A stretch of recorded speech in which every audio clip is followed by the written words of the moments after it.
Hello my dear friend, welcome back to your own channel. तो आज की इस वीडियो में हम करने वाले हैं एमकॉम फर्स्ट ईयर IBO 6 का मोस्ट इंपॉर्टेंट टॉपिक, जो प्रीवियस ईयर एग्जाम में काफ़ी बार पूछा गया है कि बैलेंस ऑफ पेमेंट क्या होता है और इसके कंपोनेंट क्या होते हैं।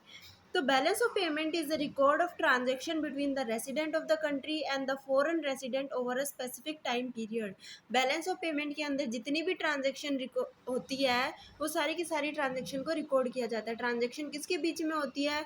Resident of a country and foreign resident over a specific time period. एक साल के अंदर जितनी भी transaction resident of a country और फॉरेन कंट्री के बीच में होती है उन सारी की सारी ट्रांजेक्शन को रिकॉर्ड किया जाता है बैलेंस ऑफ पेमेंट अकाउंट के अंदर। इसको और अच्छे से समझते हैं। सपोज करो हमारी कंट्री है डोमेस्टिक कंट्री, यानी कि इंडिया की कंट्री की अगर हम बात करते हैं तो any transaction that flow money inside the country credit in balance of payment account. यानी कि कोई भी ट्रांजेक्शन हमने ऐसी की, सपोज करो इंडिया की कंट्री अपनी कंट्री से गुड्स और सर्विसेज बाहर की फॉरेन कंट्री में दे रही है।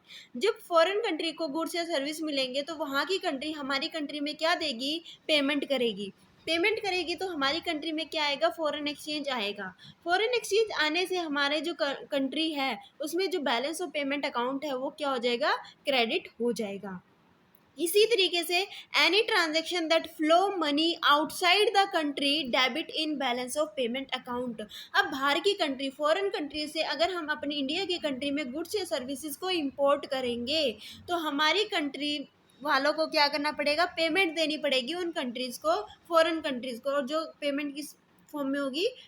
फॉरेन एक्सचेंज के फॉर्म में होगी। तो अब जब हम पेमेंट करेंगे बाहर की कंट्री को तो इससे क्या होगा? हमारी कंट्री का जो पैसा है वो बाहर की कंट्री में जाएगा और हमारी कंट्री में जो बैलेंस ऑफ पेमेंट अकाउंट है वो डेबिट अकाउंट में शो किया जाएगा।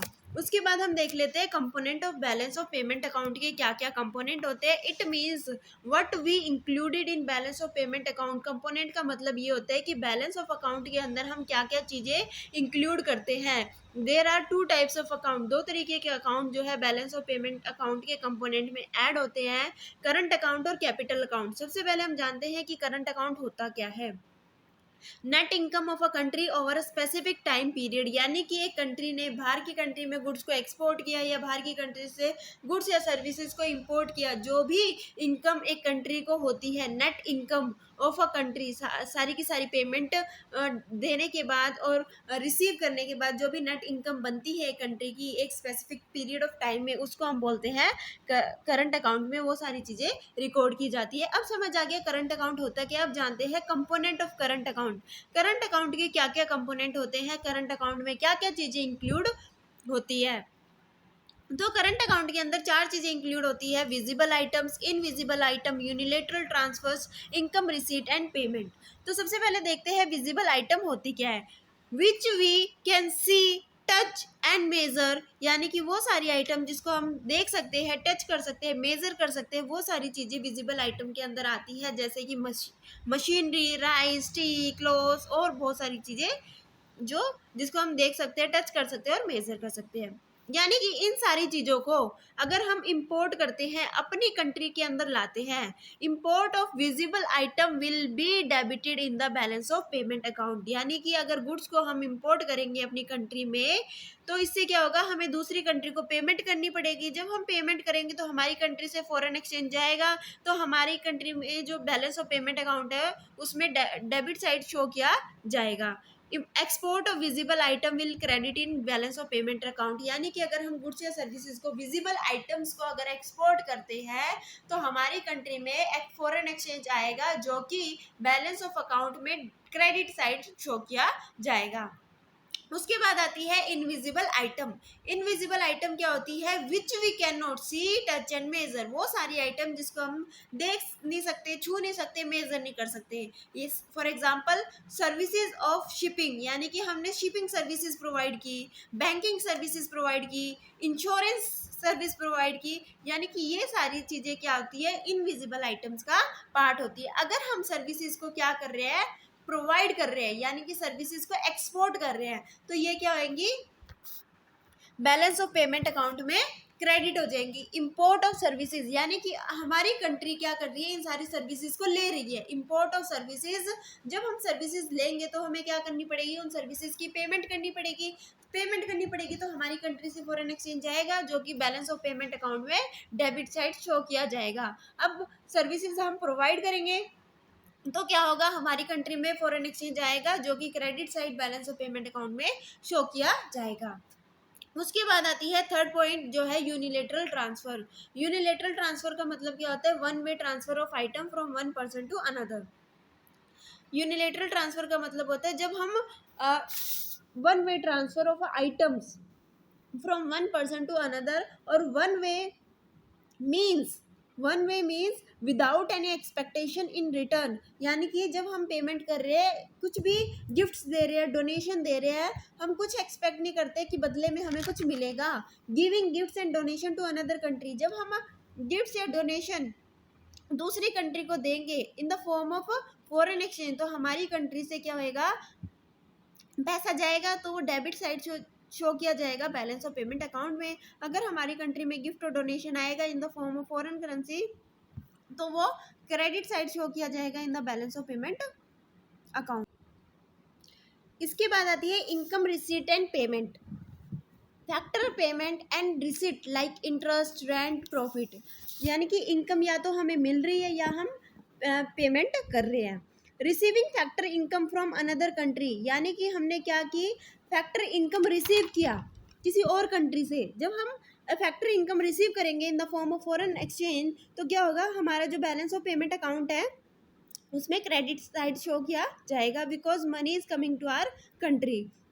Giving factor income to another country, यानी कि अगर हमारी कंट्री से दूसरी कंट्री में हम फैक्टर इनकम की पेमेंट कर रहे हैं, तो क्या होगा, इससे हमारा जो debit balance of payment account है उसमें डेबिट साइड शो किया जाएगा, because money is going from our country.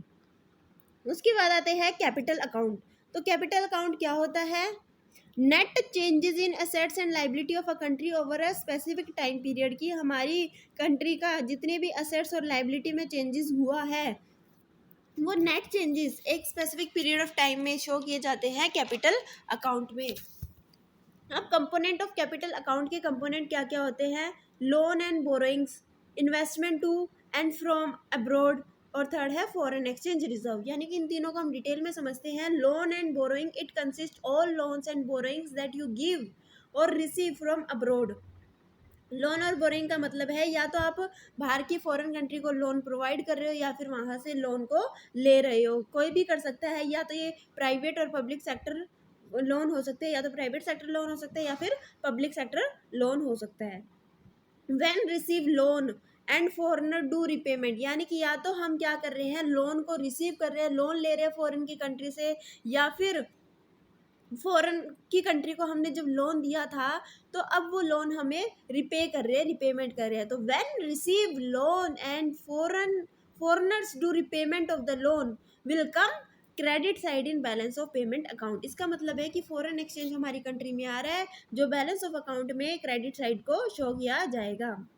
उसके बाद आता है give loan and do repayment to abroad, यानी कि या तो हम लोन दे रहे हैं अब्रॉड में, या फिर हमने अब्रॉड से लोन लिया था जिसकी अब हम रिपेमेंट कर रहे हैं। तो इससे क्या होगा कि हमारी कंट्री से दोनों ही सिचुएशन में पैसा जा रहा है, तो हमारा जो बैलेंस ऑफ पेमेंट अकाउंट है वहाँ पे डेबिट साइड जो है वो शो किया जाएगा। उसके बाद जो नेक्स्ट पॉइंट है वो है investment to and from abroad, या तो हम इन्वेस्टमेंट कर रहे हैं अब्रॉड में या फिर अब्रॉड वाले हमारी कंट्री में इन्वेस्टमेंट कर रहे हैं। It include all transaction of investment in shares और रियल एस्टेट, या तो हम शेयर्स में इन्वेस्ट कर रहे हैं या फिर रियल एस्टेट्स में इन्वेस्ट कर रहे हैं।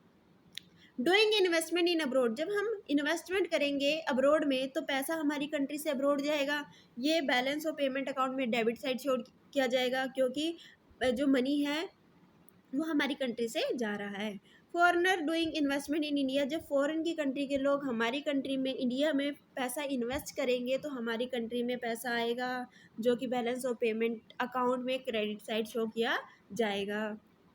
उसके बाद आता है third foreign exchange reserve. Foreign exchange reserve क्या होता है, mainly foreign currency central bank mainly foreign currency, central bank keep some reserve of foreign currency, यानी कि फॉरेन एक्सचेंज रिजर्व का मतलब है कि फॉरेन करेंसी, जब फॉरेन करेंसी को रखा जाता है सेंट्रल बैंक के पास।